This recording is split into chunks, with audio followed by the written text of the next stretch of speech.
കർത്താവായ യേശുക്രിസ്തുവിൻ്റെ നിസ്തുല്യ നാമം വാഴ്ത്തപ്പെടുമാറാകട്ടെ. അനുഗ്രഹീതമായ ഞായറാഴ്ചയുടെ നല്ല സമയങ്ങൾക്കായിട്ട് ഞാൻ കർത്താവിന് സ്തോത്രം ചെയ്യുന്നു. നമുക്കൊരുമിച്ച് ഇവിടെ ആയിരിക്കുവാൻ കർത്താവ് നമ്മളെ സഹായിച്ചുവല്ലോ.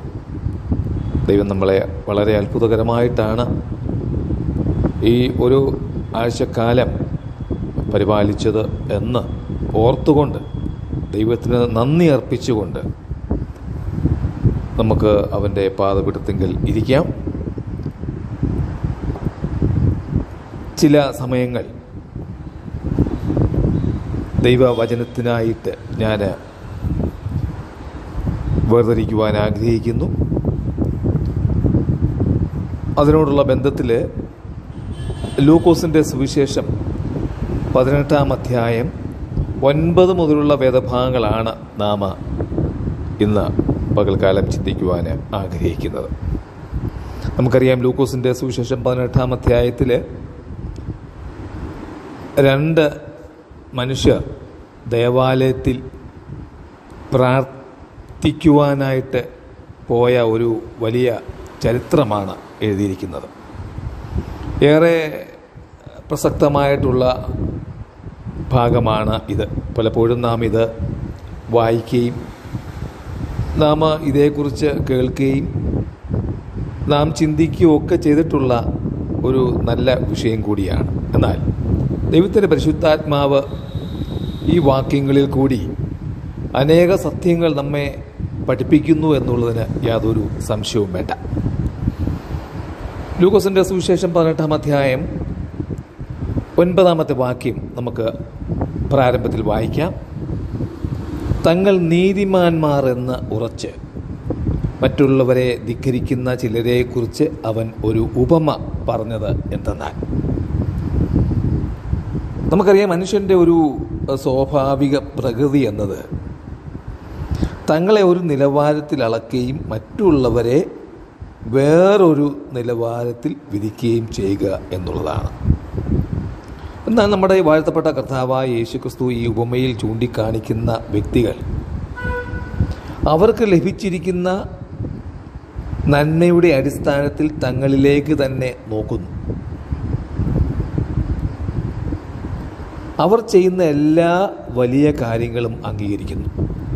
അവർ മറ്റുള്ളവരിലേക്ക് നോക്കുമ്പോൾ അവിടെ കാണുന്ന പ്രയോജനകരമായ വസ്തുതകളെയെല്ലാം നിസ്സാരമായി കണക്കാക്കുന്നു. മറ്റുള്ളവരുടെ ബലഹീന വശങ്ങളെ അവരുടെ കഴിവുകേടുകളുമായിട്ട് താരതമ്യം ചെയ്യുന്നു. തീർച്ചയായും ഈ താരതമ്യത്തിൽ കൂടെ അവർ മറ്റുള്ളവരെക്കാൾ ഉയർത്തപ്പെടുന്നു. അതുകൊണ്ട് അവർ മറ്റുള്ളവരെ അവജ്ഞയോടെയാണ് നോക്കുന്നത്, അല്ലേ? ഈ വ്യക്തികളെ സംബന്ധിച്ച് അവരുടെ ചെറിയ വിഭാഗത്തിന് പുറത്തുള്ളവരാരും തന്നെ ജീവിച്ചിരിക്കുവാൻ പോലും അർഹതയുള്ളവരല്ല എന്നാണ് അവർ ചിന്തിക്കുന്നത്, അല്ലേ? നമ്മുടെ ഈ സമൂഹത്തിൽ ഇങ്ങനെയുള്ളവരെ ധാരാളം നമുക്ക് കാണുവാൻ സാധിക്കുന്നുണ്ട്.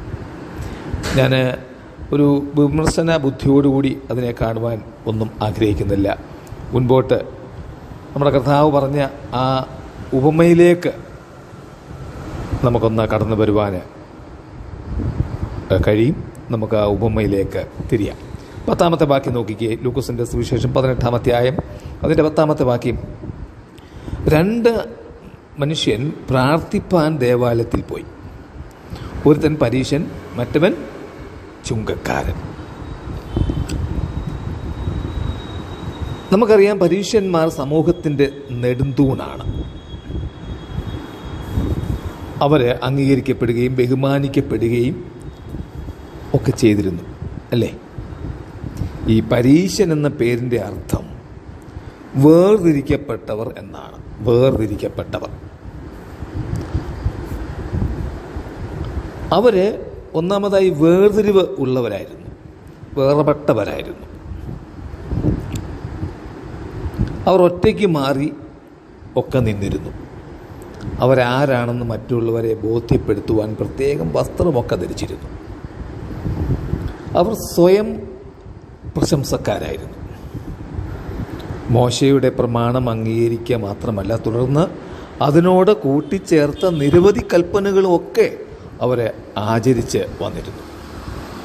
പുറമെയുള്ള നിയമങ്ങൾ അനുസരിക്കുന്നതിലൂടെ ദൈവത്തിൻ്റെ നിലവാരത്തിലെത്താമെന്നാണ് പരീശന്മാർ വിചാരിച്ചിരുന്നത്.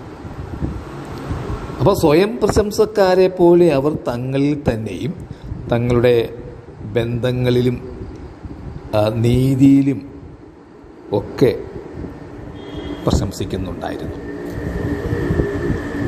എന്നാൽ ചുങ്കക്കാരൻ നോക്കിക്കേ, വാസ്തവത്തിൽ അവനൊന്നും പ്രതീക്ഷിച്ചില്ല. മറ്റുള്ളവരാൽ വെറുക്കപ്പെട്ടവനും മാത്രമല്ല റോമൻ ഭരണാധികാരികൾക്കു വേണ്ടി പ്രവർത്തിക്കുന്നവനൊക്കെയായിരുന്നു.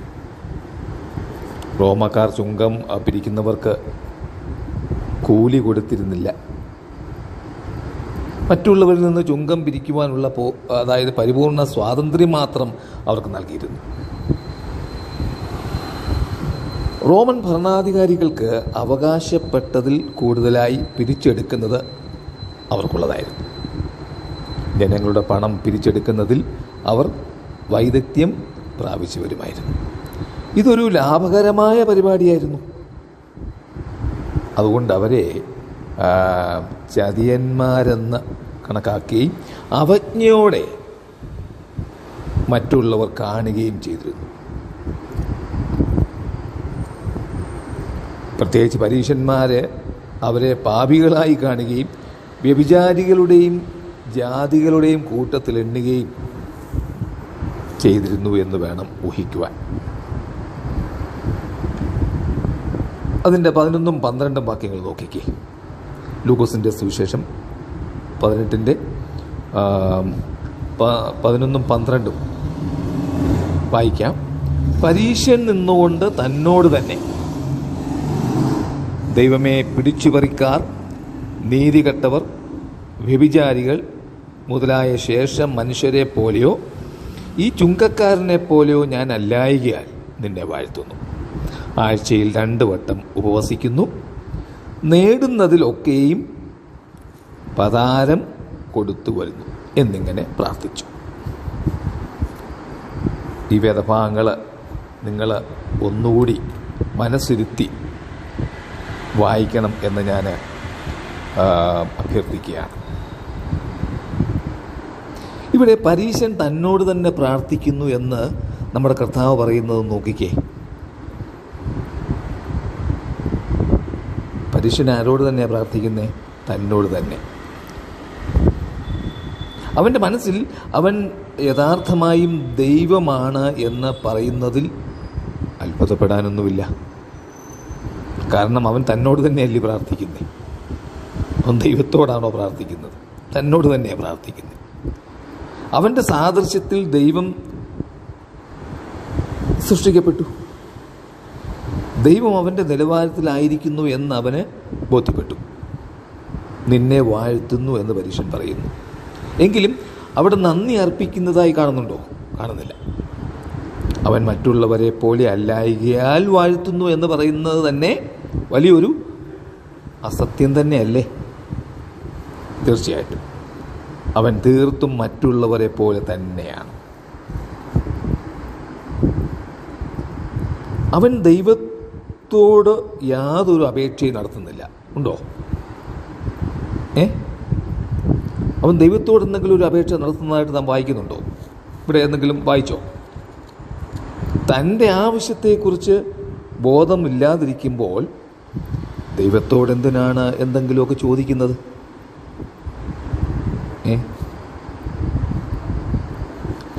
അവൻ്റെ ആവശ്യത്തെക്കുറിച്ച് അവൻ യാതൊരു നിലയിലും ബോധവാനല്ല. പിന്നെന്തിനാണ് ദൈവത്തോട് ചോദിക്കേണ്ട കാര്യം? അവനെന്തെങ്കിലും ആവശ്യമുണ്ടെന്ന് അനുഭവപ്പെടുന്നുമില്ല. എന്തുകൊണ്ടാണത്? അവൻ തന്നിൽ തന്നെ സംതൃപ്തനാണ്. ഈ തന്നിൽ തന്നെ സംതൃപ്തനായിരിക്കുന്ന ഒരു വ്യക്തിക്ക് ദൈവത്തിൽ ആശ്രയിക്കേണ്ട കാര്യമുണ്ടോ? അല്ലെങ്കിൽ ദൈവത്തിൽ എന്തെങ്കിലും ചോദിക്കേണ്ട കാര്യമുണ്ടോ? ദൈവത്തോട് അപേക്ഷിക്കേണ്ട എന്തെങ്കിലും കാര്യമുണ്ടോ? പ്രാർത്ഥിക്കേണ്ട കാര്യമുണ്ടോ? നോക്കിക്കേ, അവൻ ദൈവത്തെ സ്തുതിക്കുവാനും തുനിയുന്നില്ല. സ്തുതിക്ക് പകരം തന്നെത്താൻ ഉയർത്തുകയാണ് ചെയ്യുന്നത്, അല്ലേ? ഒന്നാമതായി, താൻ ചില കാര്യങ്ങൾ ചെയ്യാതിരിക്കുന്നത് കൊണ്ട് തന്നെ തന്നെ അഭിനന്ദിക്കുന്നു എന്നുള്ളതാണ്. ആ നിലയിലുള്ള ഒരു നല്ല വ്യക്തിയായി അവനെ തന്നെ കാണുന്നു.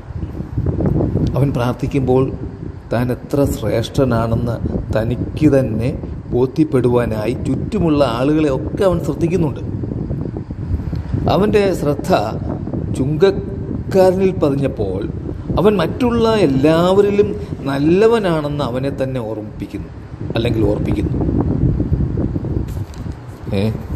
നോക്കിക്കേ, ഏതെല്ലാം നിലയിലാണ് അവൻ്റെ കാഴ്ചപ്പാട്, അവൻ്റെ വീക്ഷണം, അവൻ്റെ അറിവ്.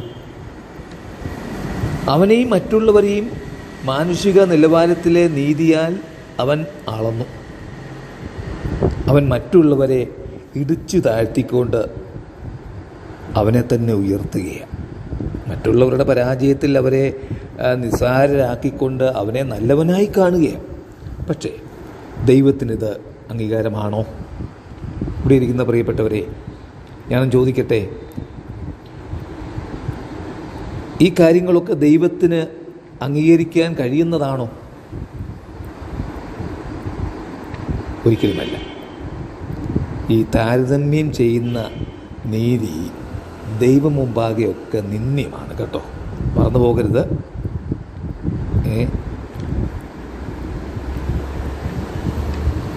അവസാനമായി അവൻ്റെ നല്ല പ്രവൃത്തികളെ എണ്ണുവാൻ ആരംഭിക്കുന്നു. പുറമേ ഉള്ളതും ന്യായപ്രമാണ സംബന്ധമായതും മാത്രമാണ് അവന് പറയാനുള്ളത്, അല്ലേ? പരീശൻ്റെ പ്രാർത്ഥനയുടെ വിശദീകരണം അവിടെ അവസാനിപ്പിക്കുക. എന്നാൽ അവൻ്റെ പ്രാർത്ഥന വളരെ മുമ്പോട്ട് നീണ്ടുപോയി. നമ്മൾ ചിന്തിക്കുമ്പോൾ അവൻ ചെയ്ത എല്ലാ കാര്യങ്ങളും വിശദീകരിച്ച് താൻ എത്ര ശ്രേഷ്ഠനാണെന്ന് വെളിപ്പെടുത്തുകയും ചെയ്തതായി നമുക്ക് വേണമെങ്കിൽ ഉറപ്പിക്കാം, അല്ലേ? അങ്ങനെ ചിന്തിക്കരുതോ? എന്നാൽ വ്യത്യസ്തനായ ഒരു മനുഷ്യൻ തൊട്ടടുത്ത് നിൽക്കുന്നുണ്ടല്ലേ? 13ാമത്തെ വാക്യം നോക്കിക്കേ, ഞാൻ വായിക്കാം. ചുങ്കക്കാരനോ ദൂരത്ത് നിന്നുകൊണ്ട് സ്വർഗത്തേക്ക് നോക്കുവാൻ പോലും തുനിയാതെ മാറത്തടിച്ചു. ദൈവമേ, പാപിയായ എന്നോട് കരുണയുണ്ടാകണമേ എന്ന് പറഞ്ഞു. എത്ര വിനീതമായ ഒരു കാര്യമാണിത്. ചുങ്കക്കാരൻ, വെറുക്കപ്പെട്ടവൻ, തള്ളപ്പെട്ടവൻ, സ്വന്തം നാട്ടിൽ പോലും പുറജാതിക്കാരൻ, ദേവാലയത്തിൽ നിന്നുകൊണ്ട് 5 വാക്കുകൾ മാത്രം ഉച്ചരിച്ചു.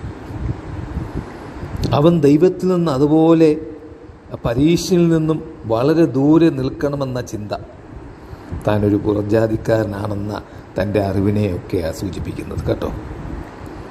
താൻ ദൈവസന്നിധിയിൽ അത്ര നല്ലവനാണെന്നുള്ള യാതൊരു ചീർപ്പിക്കുന്ന അറിവും അവനിൽ ഇല്ലായിരുന്നു. വലിയ പൊങ്ങച്ച ഒന്നും അവന് പറയാനില്ലായിരുന്നു.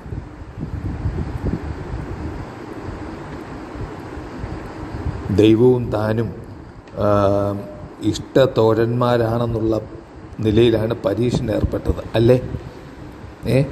അദ്ദേഹത്തിൻ്റെ പ്രാർത്ഥനയൊക്കെ കേട്ടാൽ തോന്നും ദൈവവും ആ വ്യക്തിയും ഇഷ്ടത്തോഴന്മാരാണ്. എന്നാൽ ചുങ്കക്കാരന് ദൈവത്തെ ആദരവും ഭയവും ഉണ്ടായിരുന്നതുകൊണ്ട് ദൂരത്ത് നിൽക്കുകയും സ്വർഗത്തേക്ക് നോക്കുവാൻ തുനിയാതിരിക്കുകയും ചെയ്തു. കാരണം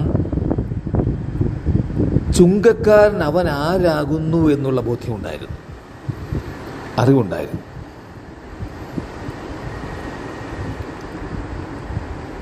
ഞാൻ ആരായിരിക്കുന്നു എന്നുള്ള അറിവ് നമുക്ക് ഓരോരുത്തർക്കും ഉണ്ടായിരിക്കണം. എൻ്റെ അർഹത സംബന്ധിച്ച്, എൻ്റെ യോഗ്യത സംബന്ധിച്ചൊക്കെ എനിക്കൊരറിവുണ്ടായിരിക്കണം.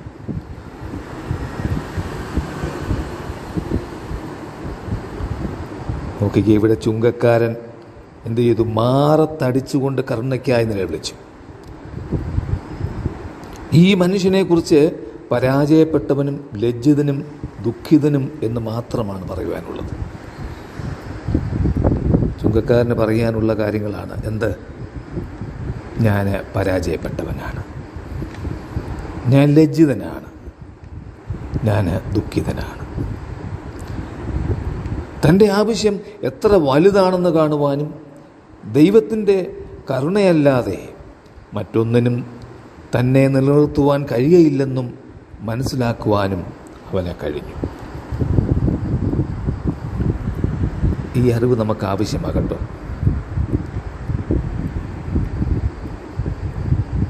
ദൈവത്തിൻ്റെ കരുണയാണ് നമുക്ക് ആവശ്യം. നമ്മുടെ ആവശ്യം എത്ര വലുതാണെന്ന് കാണുവാൻ നമുക്ക് കഴിയണം. നമ്മുടെ ഉൾക്കണ്ണ് തുറക്കണം.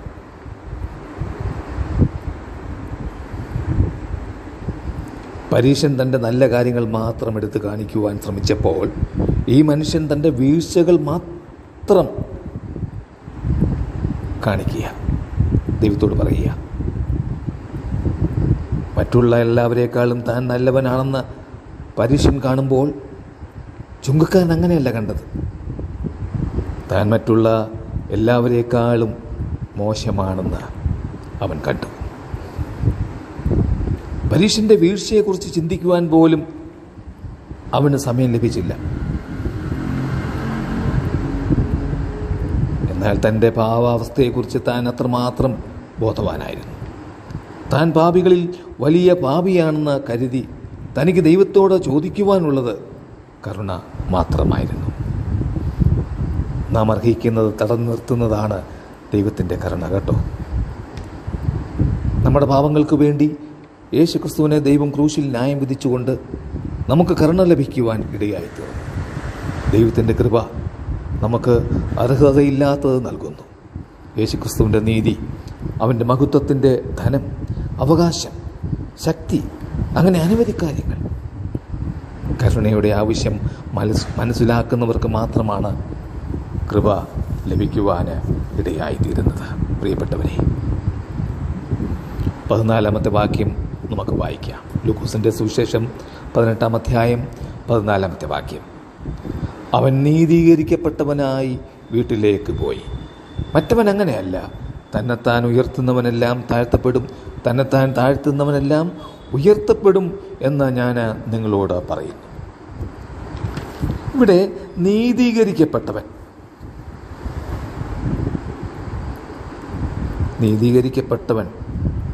എന്ന് പറയുമ്പോൾ അവൻ നീതിമാനായി പ്രഖ്യാപിക്കുക എന്നർത്ഥം. പരീശൻ എന്ന നിഗളത്തോടെയോ നീതിമാൻ എന്ന ചിന്തയോടെയോ ദേവാലയത്തിൽ നിന്ന് പുറത്തുപോയി എന്ന് വന്നാലും ദൈവം മുമ്പാകെ അവൻ നീതീകരിക്കപ്പെട്ടില്ല.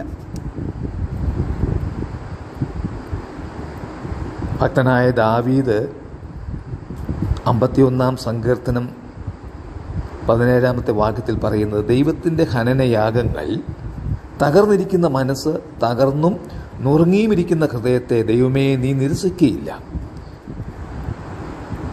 ദേവാലയത്തിൽ നിന്ന് പോകുമ്പോൾ ചുങ്കക്കാരൻ്റെ അനുഭവം എന്തായിരുന്നുവെന്നൊന്നും പറയുന്നില്ല ഇവിടെ. എങ്കിലും നമുക്ക് ചില കാര്യങ്ങൾ ഊഹിക്കുവാൻ സാധിക്കും, ഉറപ്പിക്കുവാൻ സാധിക്കും. ദൈവം അവനെ ഏത് നിലയിൽ കണ്ടു എന്ന് നമുക്കറിയാം. ദൈവം നമ്മെ കാണുന്നത് പോലെ നമുക്കും നമ്മെ കാണുവാൻ നമ്മുടെ പക്വതയുടെ ഒരു വശം അതിനുവേണ്ടി സഹായിക്കുന്നു. നാം പൂർണ്ണമായി കൂട്ടായ്മ നഷ്ടപ്പെടുത്തുന്നതും അവന് ഹിതകരമല്ലാത്തതും മനസ്സിലാക്കുന്നു.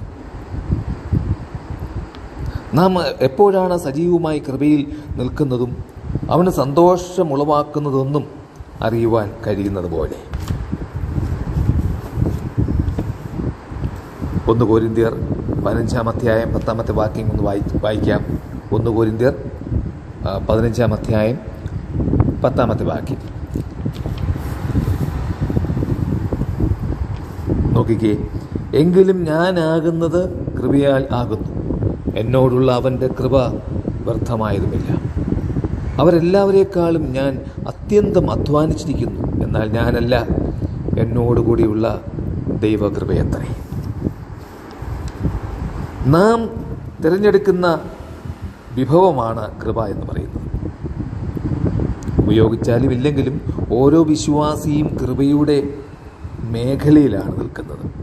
ദൈവത്തിൻ്റെ എല്ലാ അനുഗ്രഹങ്ങളും ലഭ്യമാകത്തക്ക നിലയിൽ വലയം ചെയ്യപ്പെട്ട ചുറ്റുപാടിലാണ് ഓരോ വിശ്വാസി. പൗലോസിന് ലഭ്യമായിരുന്ന അതേ ശക്തിയും പരിജ്ഞാനവും ചരിത്രപരമായ സ്വാധീനതയും നമുക്കും ലഭ്യമാണ്. എന്തെങ്കിലും സംശയമുണ്ടോ അക്കാര്യത്തിൽ? ഒന്നും സംശയിക്കേണ്ട കാര്യമില്ല. എന്തുകൊണ്ടാണ് ചില വിശ്വാസികൾ അനുഗ്രഹിക്കപ്പെടുകയും വളർച്ച പ്രാപിക്കുകയും ചെയ്യുമ്പോൾ മറ്റു ചിലർ അങ്ങനെ അല്ലാതിരിക്കുന്നത്? നിങ്ങൾ ചിന്തിച്ചിട്ടുണ്ടോ അങ്ങനെ? ചിലർ വളരെ കഷ്ടപ്പെട്ട് പ്രവർത്തിക്കുന്നത് കൊണ്ടാകാം.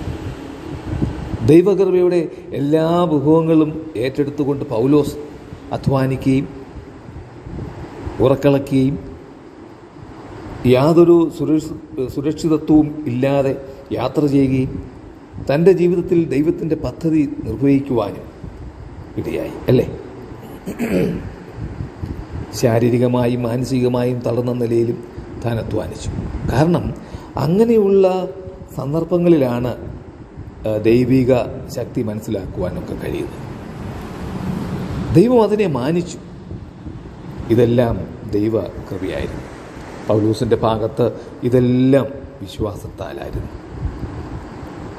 ഒരു ജർമ്മൻ പഴഞ്ചൊല്ല് ഇങ്ങനെ പറയുന്നുണ്ട്: ദൈവം നമുക്ക് കായ്കൾ തന്നു, എന്നാൽ അവനത് പൊട്ടിച്ചില്ല.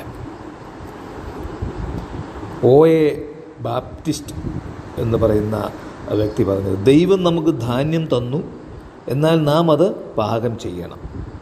ദൈവം നമുക്ക് പഞ്ഞി തന്നു, നാം അതുകൊണ്ട് വസ്ത്രമുണ്ടാക്കണം. ദൈവം നമുക്ക് വൃക്ഷങ്ങൾ തന്നു, നാം നമ്മുടെ വീടുകൾ നിർമ്മിക്കണം. അവൻ നമുക്ക് അസംസ്കൃത വസ്തുക്കൾ ഒരുക്കിത്തരുന്നു, നാം ഉൽപ്പന്നങ്ങൾ ഉണ്ടാക്കണം. ഇതാണ് പ്രവർത്തനോന്മുഖമായ കൃപയുടെ തത്വം എന്നൊക്കെ പറയുന്നത് കേട്ടോ. വളരെ അനുഗ്രഹീതമായ ചിന്തകളാണ് ദൈവത്തിൻ്റെ പരിശുദ്ധാത്മാവ് നമുക്ക് ഇന്ന് പകൽക്കാലം നൽകിയത്. ദൈവത്തിൻ്റെ കൃപയിൽ നമുക്ക് ആശ്രയിക്കുവാനും ഞാനൊന്നുമല്ല എന്ന് ദൈവസന്നിധിയിൽ സമ്മതിക്കുവാനും, ഞാനൊരു അയോഗ്യനാണ്, കർത്താവേ അവിടുത്തെ കൃപയാണ് എൻ്റെ ഉയർച്ചയ്ക്കും എൻ്റെ വീണ്ടെടുപ്പിനും എൻ്റെ നിലനിൽപ്പിനും എല്ലാത്തിനും, എൻ്റെ ഐശ്വര്യത്തിനും സന്തോഷത്തിനും അനുഗ്രഹത്തിനും ഒക്കെ കാരണം അവിടുന്നാണ് എന്ന് നമുക്ക് സമ്മതിക്കുവാൻ കഴിയണം. ദൈവം നമ്മെ സഹായിക്കുകയും അനുഗ്രഹിക്കുകയും ചെയ്യുമാറാകട്ടെ. ആമേൻ.